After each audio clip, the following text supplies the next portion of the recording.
నమస్కారం. అంతరంగం కార్యక్రమానికి స్వాగతం.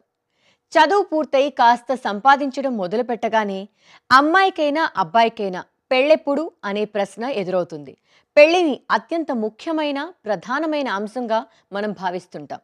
అయితే నేటి తరంలో అలాంటి ఆలోచనలు కాస్త తగ్గుముఖం పడుతున్నాయి. కొంతమంది మాకు పెళ్ళొద్దు, మేము ఒంటరిగానే ఉంటామంటున్నారు. కొందరు పెళ్లిని దీర్ఘకాలం వాయిదా వేస్తున్నారు.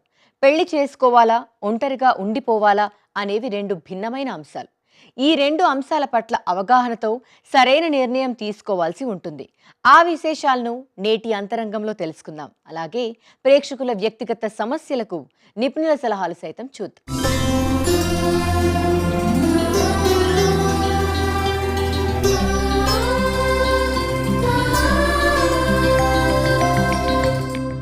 పెళ్లి కానంత వరకు జీవితంలో స్థిరపడలేదనే భావిస్తారు కొందరు. సమాజంలో ఒక స్థానం, సంతానం, కుటుంబం ద్వారా ఏర్పడే అనుబంధాలు, అవి తెచ్చే మానసిక శారీరక ఆరోగ్యాలు, ఇవన్నీ పెళ్లి ఎంత ముఖ్యమో చెప్తున్నాయి. అయితే కొందరు మాత్రం పెళ్ళంటే స్వేచ్ఛ కోల్పోవటమని, జీవితానికి పరిమితులు విధించుకోవడమని, తమని తాము కుదించుకోవడమని భావిస్తున్నారు. ఈ రెండు రకాల ఆలోచనల్లోని మంచి చెడులను గురించి తెలుసుకునే ప్రయత్నం చేద్దాం ఇప్పుడు.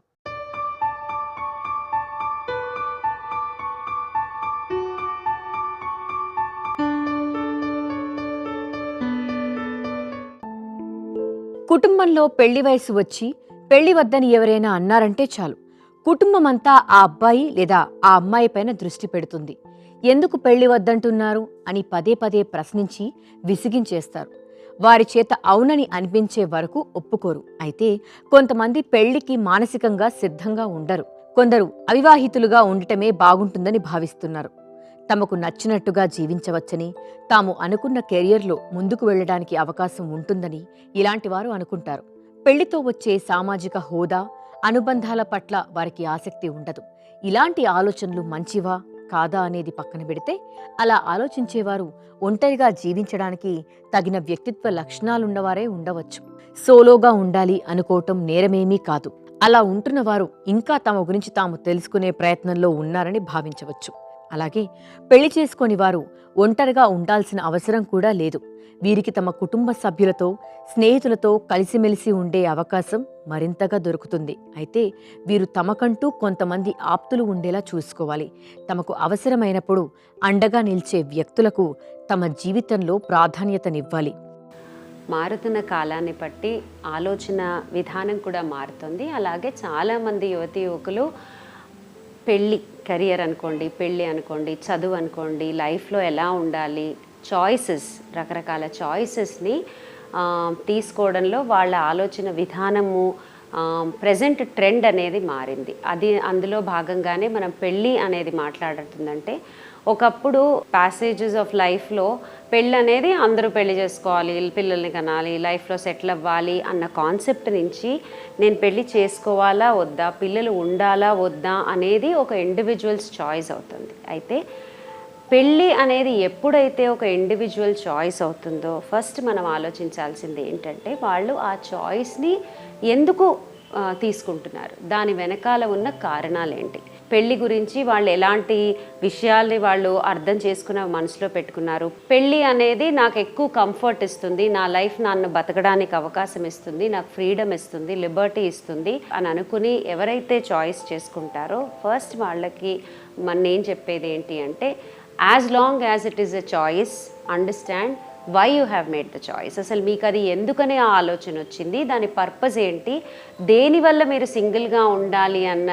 డెసిషన్కి వచ్చారు అనేది, అంటే ఆ ఆబ్జెక్టివ్, అది పర్పస్ అనుకోండి, ఆబ్జెక్టివ్ అనుకోండి, మీరు స్ట్రాంగ్గా ఫస్ట్ దాన్ని కన్విన్స్ అవ్వాలి. సో ఎప్పుడైతే అది ఒక మీ చాయిస్ కాకుండా కాంప్రమైజ్డ్ యాక్షన్ అవుతుందో అప్పుడు రిగ్రెట్ అనేది మొదలవుతుంది. సో ఆ రిగ్రెట్ ఉండకుండా ఉండాలి అంటే మనం అది చాయిస్ అవ్వాలి. అంటే సాలిట్యూడ్గా, సోలోగా ఉండడం ఎప్పుడైతే చాయిస్ అవుతుందో, మీతో మీరు టైం గడపాల్సి రావడం కానీ, మీకంటూ సడన్గా ఎవరు ఉండరు అన్న ఒక రియలైజేషన్ కానీ, ముందు ముందు ఎలాంటివి వచ్చినా, అది మంచి కానివ్వండి, చెడు కానివ్వండి, దానికి బాధ్యత వహించడం కూడా జరుగుతుంది. పెళ్లితో పాటు అనేక బాధ్యతలు వచ్చేస్తాయి. అది అందరికీ తెలిసిన విషయమే. అలాగే పెళ్లితో మరొక వ్యక్తితో కలిసి ఉండటం వలన విభేదాలు, సమస్యలు, చిన్నపాటి గొడవలు లాంటివి సైతం సర్వసాధారణంగా వస్తూ ఉంటాయి. అలాంటి గొడవలను, విఫలమైన వివాహ బంధాలను దగ్గరగా చూడటం వలన కొంతమందికి పెళ్లంటే ఆసక్తి ఉండదు. తాము అలాంటి సమస్యలను భరించలేమని భయపడతారు.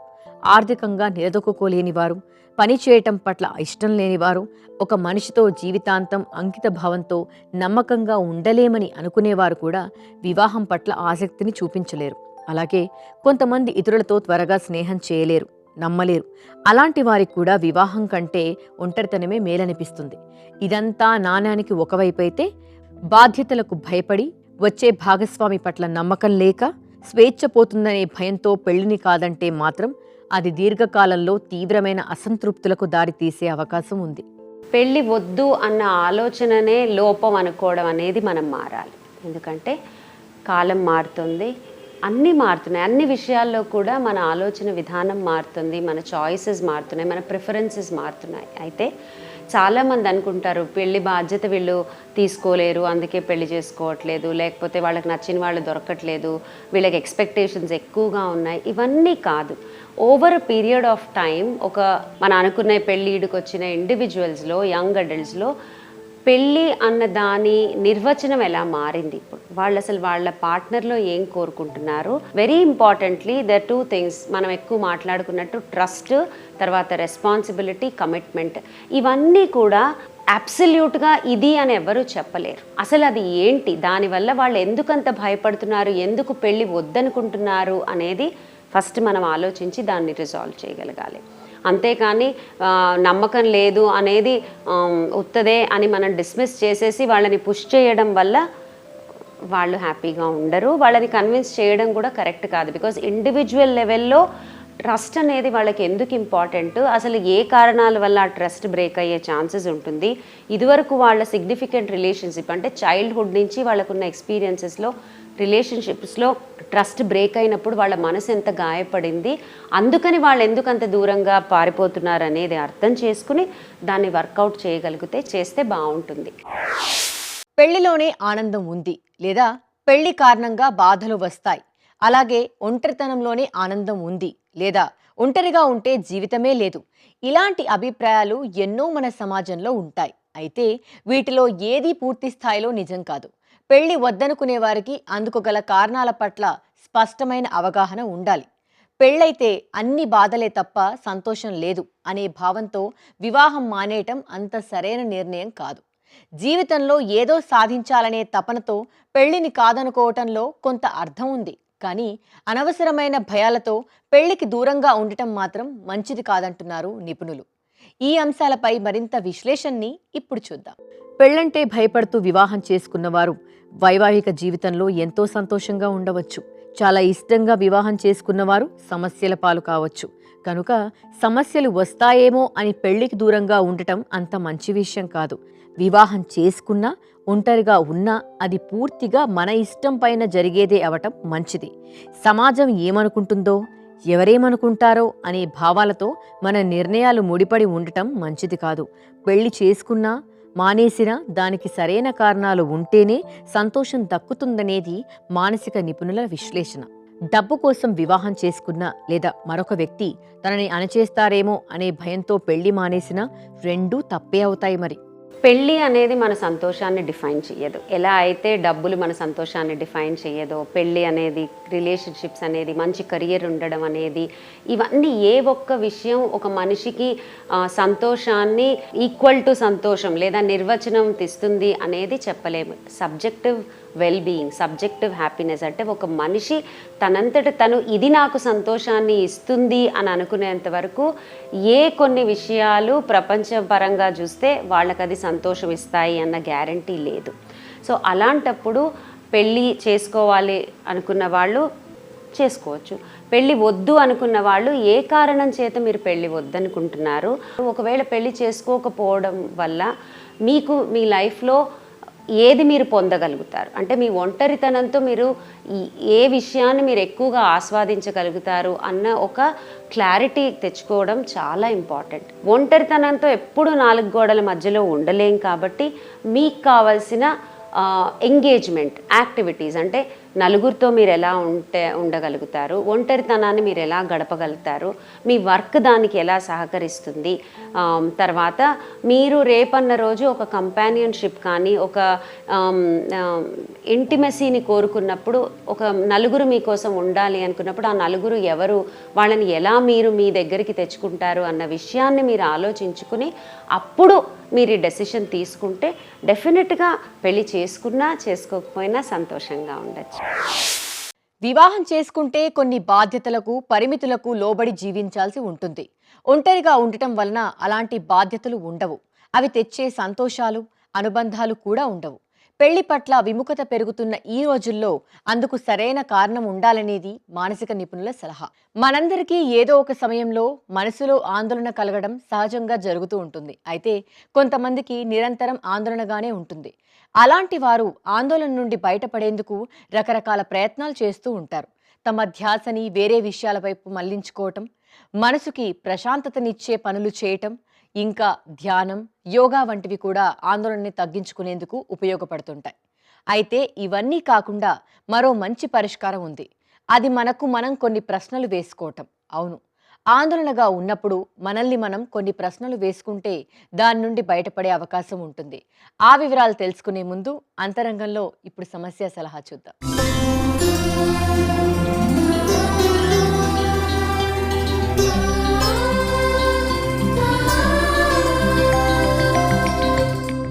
డాక్టర్ గారు, ఉషారాణి ఇలా అడుగుతున్నారండి. మా తమ్ముడు మంచి హోదాలో ప్రభుత్వ ఉద్యోగిగా పనిచేస్తున్నాడు. మా ఇంట్లో 3 ఆడపిల్లల తర్వాత తను పుట్టాడు. తను మంచి హోదాలో ఉండటం వలన మా అక్క చెల్లెళ్ళు 3కి ఏదో ఒక రూపంలో సహాయం చేస్తూ ఉంటాడు. అయితే మాకు తను సహాయం చేసినప్పుడల్లా మా మరదలు వాడికి ఇంట్లో నరకం చూపిస్తోంది. మేము మా పిల్లలు వాళ్ళ ఇంటికి వెళ్ళినా సరిగ్గా మాట్లాడదు. ఆమె మమ్మల్ని చులకనగా చూడటం మేము భరించలేకపోతున్నాం. పూర్తిగా వాళ్ళకి దూరంగా ఉందామంటే మా తమ్ముడి బాధ చూసి అలా ఉండలేకపోతున్నాం. మా మరదల్లో మార్పు వచ్చే మార్గం చెప్పండి అని అడుగుతున్నారు. ఉషారాణి గారు, మీరు అడిగినటువంటిది సర్వసాధారణంగా ప్రతి కుటుంబంలో జరుగుతూ ఉంటాయి. అక్కడ నా భర్త అనే ఇది మీ మరదల్లో ఉండటం సర్వసాధారణం. అతని యొక్క శక్తి సామర్థ్యాలు, అతను ఉన్నటువంటి ఉద్యోగం దీనివల్ల మీకు చేస్తున్నారంటే చాలా గొప్పతనం అమ్మ. కానీ ఇక్కడ మీరు చేయవలసింది కూడా ఉషారాణి గారు చాలా ఉంది. ఏంటి మొట్టమొదటిగా అంటే, అప్పుడప్పుడు మీ వదినకి అంటే మీ మరదలకి చిన్న చిన్న విషయాలలో సహాయపడండి. ఒకవేళ వాళ్ళ ఇంటికి వెళ్తున్నప్పుడు ఆమెకి నచ్చినటువంటి చిన్న వంటకం లాంటిది వంటి తీసుకెళ్ళటం, అలాగే ఆమె ఏమన్నా చెప్తున్నప్పుడు నెగిటివ్ కాకుండా దానిలో పాజిటివ్నెస్ని తీసుకుని ఆమెతో ఇది చేయటం చేస్తే, ఓహో వీళ్ళు నన్ను కూడా ఈ కుటుంబంలో కలుపుకున్నారు అని చెప్పి మీ పట్ల నెగిటివ్ నుంచి పాజిటివ్లోకి రావటానికి ఆస్కారం ఉంటుంది. ఎప్పుడైనా సరే మీ మరదలు ఏదన్నా ఒక విషయాలు చెప్తున్నప్పుడు మీరు దానిలో ఉన్నటువంటి పాజిటివ్ తీసుకొని నెగిటివ్ని కట్ చేయగలిగితే ఆ భార్యాభర్తల యొక్క జీవితం కూడా చక్కగా ప్రశాంతంగా వెళ్ళటానికి మార్గం అవుతుంది. మీరు కూడా ఆ ఇంటి ఆడపడుచుగా గౌరవం పొందే స్థాయికి కూడా ఎదగలుగుతారు. సో ఫస్ట్ చిరునవ్వుతో ఎదుర్కోండి, ఆమెకి తోడ్పడండి. అప్పుడప్పుడు ఆమెకి wonderful gifts you also present to her. నీ వల్ల మా తమ్ముడు ఈ పనులు చేయగలుగుతున్నాడని అప్రిషియేట్ చేయండి. అప్పుడు చక్కగా, అంటే ఇక నేను గిఫ్ట్స్ అన్న దీంట్లో వస్తువులు కొనియమని కాదు, మీ మాటలు తనకి గిఫ్ట్గా మారాలి. ఎప్పుడైతే అది మార్పు చేయగలుగుతారో అప్పుడు చక్కటి మార్గంగా మారుతుందమ్మా. డాక్టర్ గారు, ఈ ప్రశ్నని శివజ్యోతి అడుగుతున్నారండి. మేము ఈ మధ్యనే ఓ ఇంటిని కొనుక్కున్నాం. మా పక్కనే మా ఇంటిని ఆనుకొని మరో వాటా ఉంటుంది. అందులో ఉంటున్న వాళ్ళు ఆ ఇంటి ఓనర్లే. అయితే మేము కొనుక్కున్న ఇంటిని కూడా వాళ్ళు కొనాలనుకున్నారట. కానీ మా వల్లనే అది కుదరలేదని వాళ్ళు మాపై కోపం పెంచుకున్నారు. మేము కనబడితే చాలు మొహం మీద తలుపులు వేసుకోవటం, ఎవరి మీదో పెట్టి తిట్టటం, చెత్తంతా తెచ్చి మా వైపుకి వేయటం లాంటివి చేస్తున్నారు. మేము ఎంత మంచిగా ఉందామనుకున్నా వాళ్ళు అర్థం చేసుకోవటం లేదు. మాకు ఇల్లు కొనుక్కున్న సంతోషం కూడా మిగలటం లేదు. వాళ్ళు మారాలంటే ఏం చేయాలి అని అడుగుతున్నారు. శివజ్యోతి గారు, మొట్టమొదటిగా మనం ఎవరిని మార్చలేమమ్మా. కానీ మీరు ఇక్కడ మొట్టమొదటిగా మీరు మార్చవలసింది, వాళ్ళ ఎక్కడైతే మీ ముఖం పైన తలుపులు వేస్తున్నారు అన్నప్పుడు మీరు ఒక చిన్న పని చేయాలమ్మా. మీ ఇంటి ముందర చక్కటి పూల మొక్కలు పెట్టండి. ఆ పూల మొక్కలని దీన్ని చూస్తున్నప్పుడు మీకే కాకుండా వాళ్ళకు కూడా ఆనందం కలిగేటట్టుగా మొట్టమొదటిగా మార్పు చేయండి. రెండోది, వారు మీ ముఖం పైన తలుపులు వేస్తున్నారు అన్నారు కదా, అంటే మీ కాన్సన్ట్రేషన్ ఎప్పుడూ కూడా వాళ్ళ వైపే ఉంటుంది కానీ మీ పని పట్ల ఉండట్లేదు అనేది క్లియర్గా తెలుస్తుంది. దయచేసి వాళ్ళ కోసం కాకుండా మీకోసం వాళ్ళు తలుపు వేసుకున్నారు కాబట్టి వాళ్ళ ఇంటి తలుపు వాళ్ళు వేసుకున్నారని పాజిటివ్నెస్లో తీసుకోండి. మీ బిహేవియర్లో మార్పు తెచ్చుకుంటే ఒక్కరోజు కాకపోయినా ఒక రోజు నాటికి డెఫినెట్గా దే విల్ చేంజ్. ఆలోచించండి, మార్పు మన నుంచి మొదలు పెట్టండి, నేర్పు ఆటోమేటిక్గా పెరుగుతుంది. అప్పుడు మీకు వాళ్ళకి మంచి మిత్రులుగా మారే అవకాశం ఏర్పడుతుంది.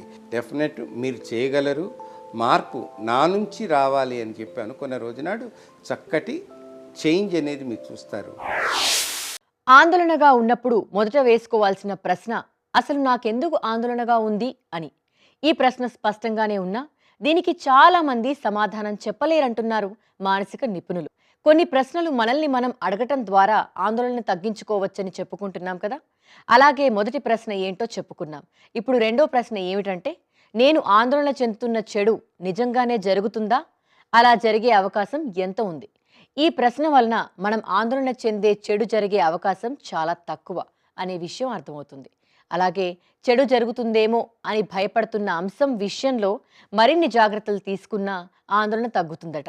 ఉదాహరణకు, ఒక వ్యక్తికి కారు నడుపుతున్నప్పుడు యాక్సిడెంట్ అవుతుందేమో అనే ఆందోళన ఉంటే అతను డ్రైవింగ్ విషయంలో మరిన్ని జాగ్రత్తలు తీసుకోవటం వలన ఆందోళన తగ్గే అవకాశం ఉంది. అంతరంగం కార్యక్రమంలో ఇప్పుడు సమస్య సలహా చూద్దాం.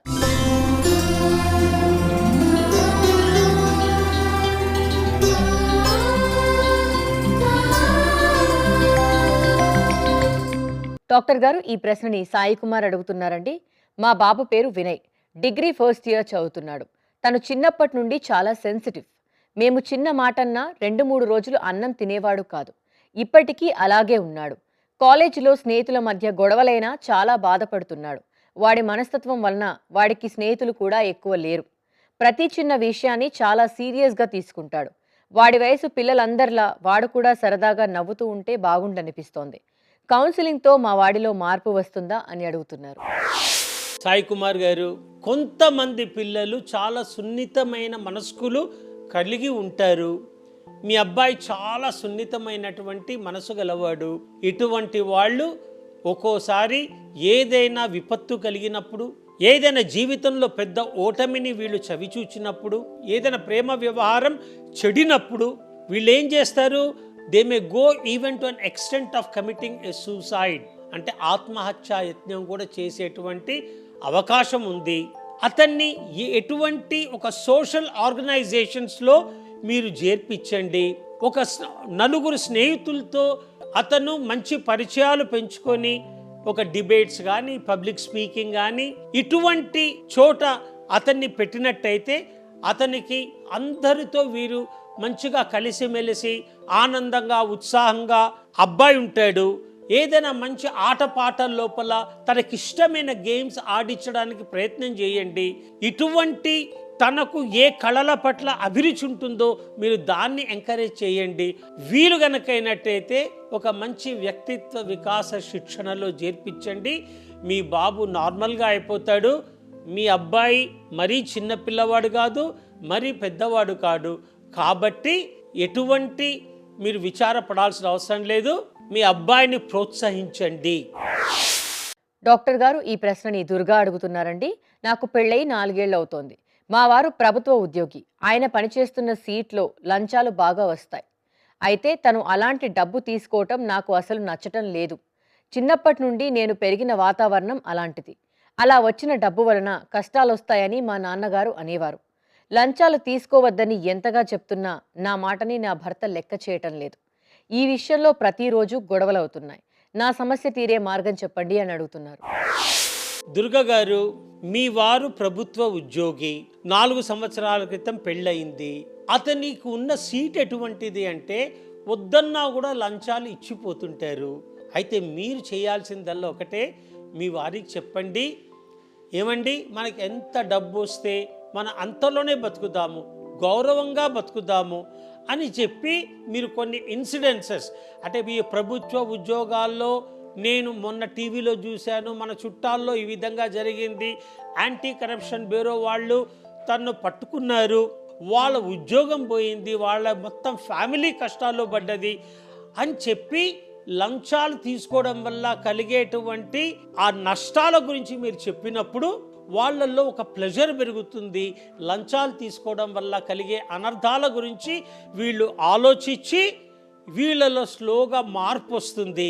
మీరు కూడా అతను ఇది తీసుకురా అది తీసుకురా అనకుండా మీరు కూడా చాలా నిజాయితీగా ఉన్నప్పుడు మీరు సంతోషంగా ఉంటారు, మీ ఫ్యామిలీ సంతోషంగా ఉంటుంది.